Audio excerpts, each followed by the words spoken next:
साकार मुरली है बाबा की।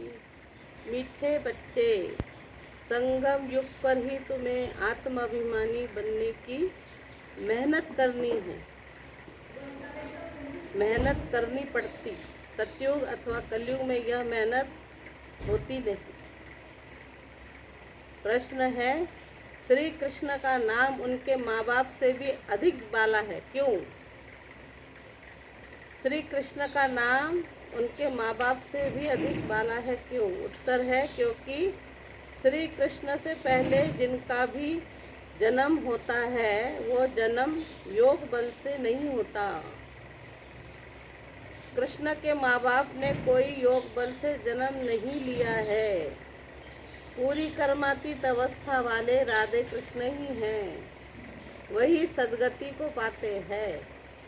जब पाप आत्माएं खत्म हो सब पाप आत्माएं खत्म हो जाती है, तब गुलगुल पावन नई दुनिया में श्री कृष्ण का जन्म होता है। उसे ही वैकुंठ कहा जाता है। संगम युग पर श्री कृष्ण की आत्मा ने सबसे अधिक पुरुषार्थ किया है, इसलिए उनका नाम बाला है श्री कृष्ण का। मीठे मीठे रूहानी बच्चों को रूहानी बाप बैठ समझाते हैं। 5000 वर्ष के बाद एक ही बार बच्चों को आकर पढ़ाते हैं।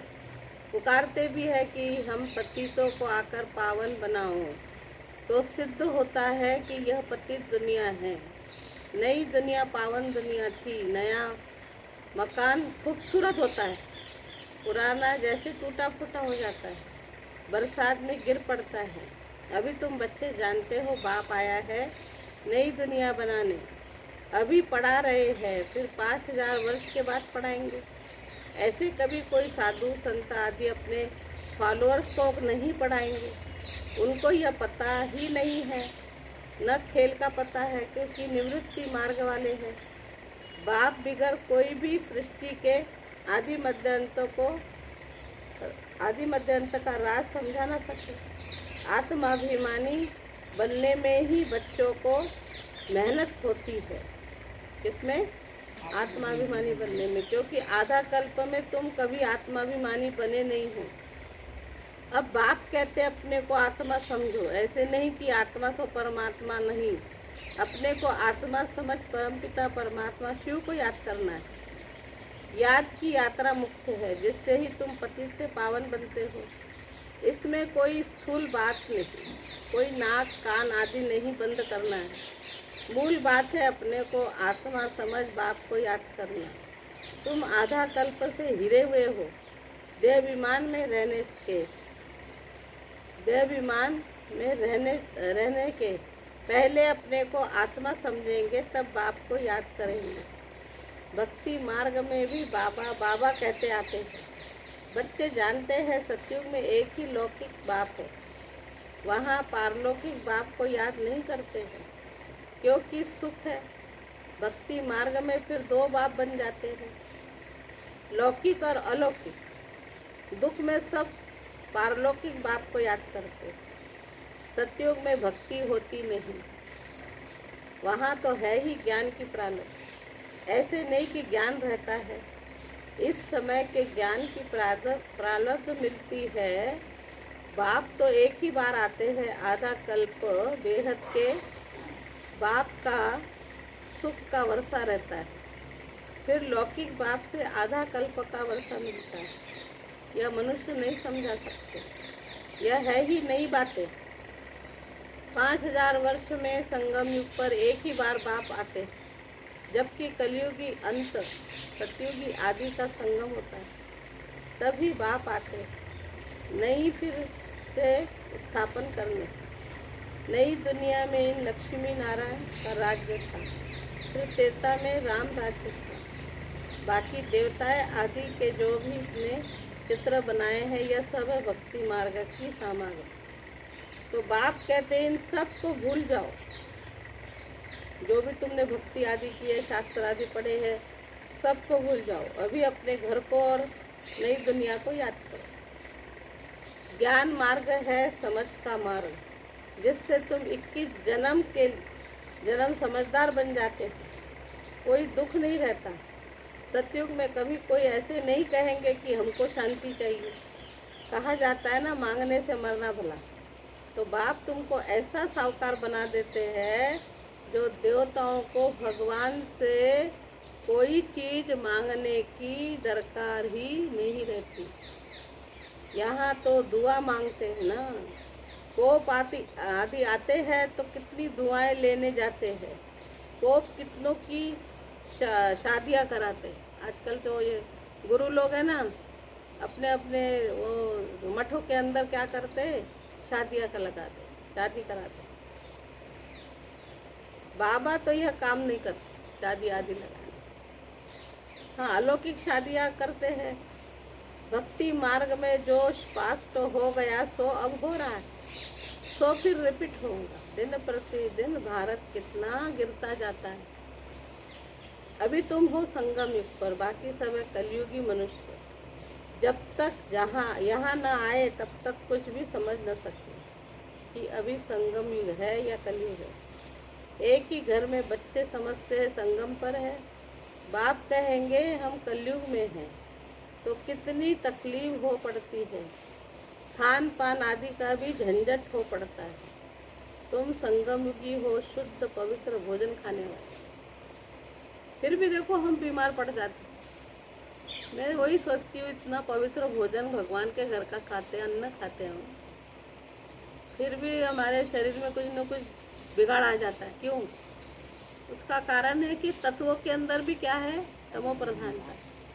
सिर्फ अन्न ही शुद्ध नहीं, लेकिन तमो प्रधानता वायु में, हवा में, वो इसमें जो भी 5 तत्व है वो बिगड़ गए हैं। उसके कारण इसका इफेक्ट हमारे शरीर पर पड़ता है, अंदर जाता है, वायु के द्वारा भी जाता है, इसलिए वो शरीर बीमार पड़ता है। मैं सोचती थी क्यों हो रहा है, अपने को इतना बीमारी दुनिया के हिसाब से अपने को नहीं आना चाहिए, लेकिन दुनिया के हिसाब से हम बिल्कुल अच्छे हैं, ऐसा समझ। भले ये थोड़ी बात परीक्षा आई है अपने सामने आती है, लेकिन दुनिया से हम बहुत हिसाब से अच्छे। उनको तो बहुत कड़ी कड़ी बीमारी आती।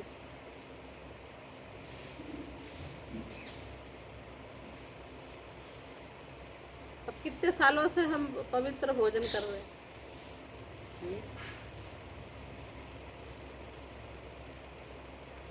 तो बाबा कहते हैं अज्ञानी लोगों को खान पान की आता है।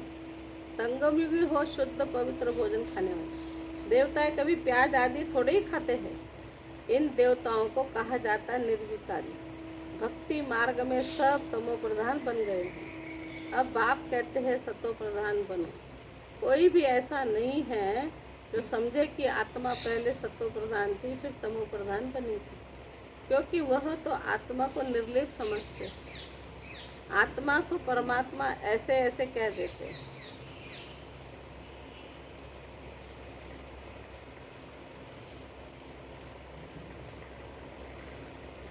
आत्मा सो परमात्मा है ऐसे ऐसे कह देते। तो बाप कहते हैं ज्ञान सागर मैं ही हूँ। बाबा कह रहे मैं ज्ञान सागर ही हूँ। जो देवी देवता धर्म के होंगे वह सब आकर फिर से अपना वर्षा लेंगे। अभी सैपलिंग लग रही है, तुम समझ जाएंगे यह इतना ऊंच पद पाने लायक नहीं है। घर में जाकर शादियाँ आदि करते छीछी होते रहते हैं, तो समझाया जाता है उच्च पद पा नहीं सकते। जरूर है, ऊंचा थोड़ी पद पाएंगे, कैंसल हो जाएगा सब राजाई। यह राजाई स्थापन हो रही। बाप कहते मैं तुमको राजाओं का राजा बनाता, तो प्रजा जरूर बनानी पड़े, नहीं तो राज्य कैसे पाएंगे। यह गीता के अक्षर है ना, इनको कहा ही जाता है गीता का युग। तुम राजयोग सीख रहे हो, जानते हो आदि सनातन देवी देवता धर्म का फाउंडेशन लग रहा है। सूर्यवंशी चंद्रवंशी दोनों राजा स्थापन हो रही है। ब्राह्मण कुल स्थापन हो चुका है, ब्राह्मण ही फिर सूर्यवंशी बनते हैं। जो अच्छी रीति मेहनत करेंगे वह सूर्यवंशी बनेंगे, और धर्म वाले जो आते हैं वह आते ही है अपने धर्म की स्थापना करने। पीछे उस धर्म की आत्माएं आती रहती, धर्म की वृद्धि होते जाती। समझो कोई क्रिश्चियन है तो उन्हों का बीज रूप क्राइस्ट ठहरा, तुम्हारा बीज रूप कौन है? बाप। क्योंकि बाप ही आकर स्वर्ग की स्थापना करते हैं ब्रह्मा द्वारा। ब्रह्मा को ही प्रजापिता कहा जाता है, रचता नहीं कहेंगे। इन द्वारा बच्चे अडाप्ट किए जाते हैं। ब्रह्मा को भी तो क्रिएट करते हैं ना। बाप आकर प्रवेश कर यह रचना रचते हैं। शिव बाबा कहते हैं तुम मेरे बच्चे हो। ब्रह्मा भी कहते हैं तुम मेरे साकारी बच्चे हो। अभी तुम अभी काले और छीछी बन गए हो, देखो ना। काले और छीछी बन गए, अब फिर ब्राह्मण बने हो। हम संगम युग पर ही तुम पुरुषोत्तम देवी देवता बनने की मेहनत करते। देवताओं को और शूद्रों को कोई मेहनत नहीं करनी पड़ती है। किनको मेहनत करनी पड़ती है? ब्राह्मणों को। तुम ब्राह्मणों को मेहनत करनी पड़ती है देवता बनने के लिए। बाप आते ही है संगम पर। यह है ही बहुत छोटा सा युग, इसीलिए इनको लिप युग कहा जाता है। इनको कोई जानते नहीं। बाप को भी मेहनत लगती है। शिव बाबा को भी मेहनत लगती। क्या मेहनत लगती है? नई दुनिया बनाने में और बच्चों के पुराने संस्कारों को मिटाने में। ब्रह्मा बाबा के समय भी ये संस्कारों का झमेला तो था ही। तब तो बाबा वतन में चला गया, बैठ गया, जाओ तुम झमेले में रहो, मैं वतन में जाता हूँ। ऐसे संस्कार। एक बहन कल बोलने लगी मेरे को, कर दी परसों, बोले संस्कारों का ही है। मैंने कहा बस ब्रह्मा कुमारियों के सेंटरों पर भी संस्कारों का ही टकराव, दूसरा कोई टकराव नहीं। घरों में भी संस्कारों का टकराव होता है और यहाँ भी होता है। इसलिए वो बहन ऐसी बोलती है, फलाना भाई ऐसा बोलता, ऐसे ऐसे। तो भाई उसके संस्कार है, अपन को सुनना तो पड़ेगा। यही तो सहन करना है। सहन करने की शक्ति यही धारण करना। सहनशील बनना पड़ता है। बाबा कहते तुम धर्म की स्थापना कर रहे हो तो सहन करो। संस्कार अच्छे व बुरे संस्कार ले जाती आती है। अभी तुम गुलगुल फूल बन अच्छे घर में जन्म लेंगे सतयुग में। वहाँ जो अच्छा पुरुषार्थ करते हैं तो जरूर अच्छे कुल में जन्म लेते हैं। यहाँ जो अच्छा पुरुषार्थ करेंगे तो वहाँ अच्छे कुल में जन्म लेंगे। नंबरवार तो है ना, जैसे जैसे कर्म करते हैं ऐसा जन्म लेते हैं। जब बुरे कर्म करने वाले बिल्कुल ख़त्म हो जाते हैं, बुरे कर्म करने वाले पूरे ख़त्म हो जाएंगे दुनिया से, तब श्री कृष्ण का स्वागत होगा। तब श्री कृष्ण आएगा, फिर स्वर्ग स्थापन हो जाता है। छाट छूट होकर तमो प्रधान जो भी है सब खत्म हो जाएंगे। फिर नए देवताओं का आना शुरू होता है। जब भ्रष्टाचारी सब खत्म हो जाते हैं तब कृष्ण का जन्म होता है। तब तक बदली सदली होती रहती है। ब्राह्मणों में भी बदली सदली होती रहेगी। कोई जाएगा कोई आएगा। जब कोई छीछी नहीं रहेगा तब कृष्ण आएगा। तब तक तुम आते जाते रहेंगे। देखो, कृष्ण को रिसीव करने वाले माँ बाप भी पहले से ही चाहिए ना।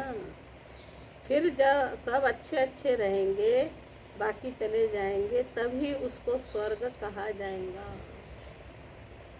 स्वर्ग कहा जाएगा। मना लोग इनके कृष्ण के लौकिक माता पिता भी रहेंगे क्या? शरीर छोड़ेंगे ना, राजाई दे के शरीर छोड़ेंगे, तब वन शुरू होगा। तब तक वो चलता रहेगा। अदली बदली सदली आना जाना ऊपर से ऐसा चलता रहेगा। मना 35 वर्ष के अंदर श्री कृष्ण गद्दी पे बैठेगा, समझ लो। तो 35 साल फिर ऐसे ही चलता रहेगा। कोई जाएंगे, पुराने जाएंगे, नए आएंगे, ऐसा। फिर राजगद्दी पर जब लक्ष्मी नारायण बैठेंगे तब से वन शुरू होगा। तब सतयुग पूरा कहेंगे।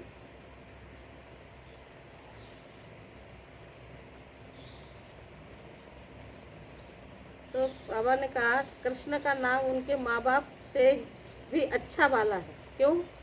क्योंकि वो कलयुगी रहते। उनके माँ बाप कलयुगी, पतित शरीर रहता है ना, इसलिए कलयुगी रहते हैं। संगम युगी थोड़ी रहेंगे, वो तो पवित्र रहते संगम युगी तो। एडवांस पार्टी वाले के नहीं, हाँ, पवित्र रहेंगे। वही आत्मा को ही जन्म वही जन्म देंगे ना जो एडवांस पार्टी में गए।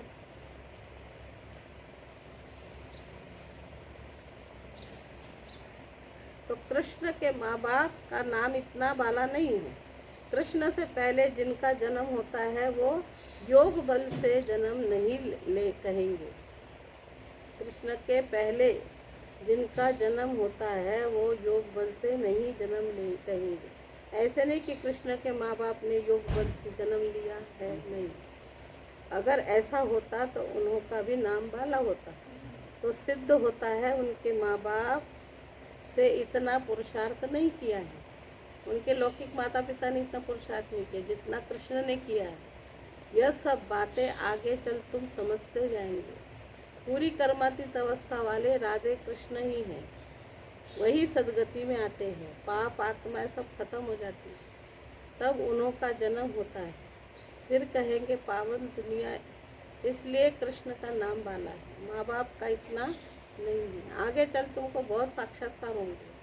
टाइम तो पड़ा है बाबा कह रहे टाइम पड़ा है, बहुत पहले की मुरलियाँ है ना, अभी तो टाइम आ गया है। तुम किसी को भी समझा सकते हो, यह बनने के लिए पढ़ रहे हैं। विश्व में इनका राज्य अब स्थापन हो रहा है। सारे हमारे लिए ही नई दुनिया चाहिए। अभी तुमको देवी देवता नहीं कहेंगे, तुम हो ब्राह्मण संप्रदाय, देवता बनने वाले हो। देवता संप्रदाय बन जाएंगे, फिर तुम्हारी आत्मा और शरीर दोनों स्वच्छ होंगे। देवता जब बनेंगे तब। हाँ, अभी तुम संगम युगी पुरुषोत्तम बनने वाले हो। यह सारी मेहनत की बात है। याद से विक्रमाजीत, याद से तुम विक्रमाजीत बनना है। तुम खुद कहते हो याद घड़ी घड़ी भूल जाती है। बाबा पिकनिक पर बैठते हैं तो बाबा को ख्याल रहता है हम याद में नहीं रहेंगे तो बाबा क्या कहेंगे। इसलिए बाबा कहते तुम याद में बैठो, पिकनिक करो। कल पिकनिक की ना, तो कितना याद रहा बाबा, याद आया। कर्म करते माशुक को याद करो तो विकर्म विनाश होंगे। इसमें ही मेहनत है। याद से आत्मा पवित्र होगी, अविनाशी ज्ञान धन भी जमा रहेगा होगा। फिर अगर अपवित्र बन जाते हैं तो सारा ज्ञान वह बह जाता है। पवित्रता ही मुक्त है। बाप तो अच्छी अच्छी बातें ही समझाते हैं। यह सृष्टि के आदि मध्यंत का ज्ञान और कोई में नहीं है। और जो भी सत्संग आदि है वह सब है भक्ति मार्ग से। बाबा ने समझाया है भक्ति वास्तव में प्रवृत्ति मार्ग वालों की है। तुम्हारे में तो कितनी ताकत रहती है, घर बैठे तुमको सुख शांति सब मिल जाता है। सर्वशक्तिवान बाप से तुम इतनी ताकत लेते हो। सन्यासी में भी पहले ताकत थी, जंगलों में रहते थे, अभी तो कितने बड़े बड़े फ्लैट बनाकर रहते हैं सन्यासी। अभी वह ताकत नहीं है बाबा कहते सन्यासियों में। जैसे तुम्हारे में भी पहले सुख की ताकत रहती है, फिर गुम हो जाती है। उन्होंने भी पहले शांति की ताकत थी, अब वो ताकत नहीं रहती। आगे तो सच कहते थे कि रचता और रचना को हम नहीं जानते, अभी तो अपने को भगवान शिवोम का बैठते। बाप समझाते इस समय सारा झाड़ तमो प्रधान है, इसलिए साधु आधुओं का भी उद्धार करने में आता हूँ। यह दुनिया ही बदलनी है, सब आत्माएं वापस चली जाएंगी, एक भी नहीं जिसको यह पता हो कि हमारी आत्मा में अविनाशी पार्ट भरा हुआ है जो फिर रिपीट करेंगे। आत्मा इतनी छोटी है, इसमें अविनाशी पार्ट भरा है जो कभी विनाश नहीं होता। इसमें बुद्धि बड़ी अच्छी पवित्र चाहिए, वह तब होंगी जब याद की यात्रा में मस्त रहेंगी। बुद्धि कब अच्छी रहेंगी, जब याद में क्या रहेंगे, मस्त रहेंगे। मेहनत सिवाय पद थोड़ी मिलेगा, इसीलिए गाया जाता है चढ़े तो चाखे वैकुंठ रस, गिरे तो चकनाचूर। कहाँ ऊंचते ऊंच राजाओं का राजा, डबल सिरताज कहाँ प्रजा। पढ़ाने वाला तो एक ही है, इसमें समझ बड़ी अच्छी चाहिए। बाबा बार बार समझाते याद की यात्रा है, मुख्य, मैं तुमको पढ़ाकर विश्व का मालिक बनाता हूँ, तो टीचर गुरु भी होगा। बाप तो है ही टीचरों का टीचर, बापों का बाप, पतियों का पति। यह तो तुम बच्चे जानते हो। हमारा बाबा बहुत प्यारा है। हाँ ना बाबा, प्यारा हो। कहता मैं बहुत प्यारा हूँ तुम्हारा। डियरेस्ट, क्या बोलते हैं, डियरेस्ट। ऐसे बाप को तो बहुत याद करना है, पढ़ना भी पूरा है ना, पूरा भी पढ़ना है। बाप को याद नहीं करेंगे तो पाप नष्ट नहीं होंगे। बाप सभी आत्माओं को साथ ले जाएंगे, बाकी शरीर सब खत्म हो जाएंगे। आत्मा अपने अपने धर्म के सेक्शन में जाकर निवास करती है। अच्छा, मीठे मीठे सिकिलते बच्चों प्रति माता पिता बाप दादा का याद प्यार और गुड मॉर्निंग। रूहानी बाप की रूहानी बच्चों को नमस्ते। हम रूहानी बच्चों की रूहानी बाप दादा को नमस्ते। ओम शांति। शुक्रिया बाबा, थैंक यू बाबा। धारणा के लिए मुख्य सार, बुद्धि को पवित्र बनाने के लिए याद की यात्रा में मस्त रहना है। कर्म करते भी एक माशूक को याद करना है। याद में मस्त रहो बाबा कहता है। कर्म करते एक माशूक को याद रहे, तब विकर्म विनाश होंगे। इस छोटे से युग में मनुष्य देवता बनने की मेहनत करनी है। इस छोटे से युग में क्या बनना है, देवता बनने की मेहनत करनी है। अच्छे कर्मों के अनुसार अच्छे संस्कारों की धारणा कर अच्छे कुल में जाना है। वरदान, जहान के नूर बन भक्तों की नजरों से, जहान के नूर बन भक्तों की नजर से निहाल करने वाले दर्शनीय मूर्त भव। जहान के नूर बन भक्तों की नजर से निहाल करने वाले दर्शनीय मूर्त भव। विश्लेषण है, सारा विश्व आप जहान के आँखों की दृष्टि लेने के लिए इंतजार में है। देखो बाबा कह रहे हैं तुम्हारी आँखों से दृष्टि लेने के लिए जहान सारा तैयार है। जब आप जहान के नूर अपनी संपूर्ण स्टेज तक पहुँचेंगे, अर्थात संपूर्णता की आँख खोलेंगे, तब सेकंड में विश्व परिवर्तन होगा। फिर आप दर्शनीय मूर्त आत्माएं अपनी नज़र से भक्त आत्माओं को निहाल कर सकेंगे। नज़र से निहाल होने वालों की लंबी क्यू है, इसलिए संपूर्णता की आँख खुली रहे। आँखों का मलना और संकल्पों का झुटका खाना बंद करो। आँखों का मलना और संकल्पों का झुटका खाना बंद करो, तब दर्शनीय मूर्त बन जाएंगे। तो हमारे आंखें भी क्या करेंगी, काम करेंगी, दर्शनीय मूर्त बन जाएंगे सबको दर्शन देने के लिए। स्लोगन है, निर्मल स्वभाव निर्माणता की निशानी। निर्मल स्वभाव निर्माणता की निशानी। निर्मल बनो तो सफलता मिलेगी। निर्मल बनो तो सफलता मिलेगी। ओम शांति। बहुत बारीक अक्षर से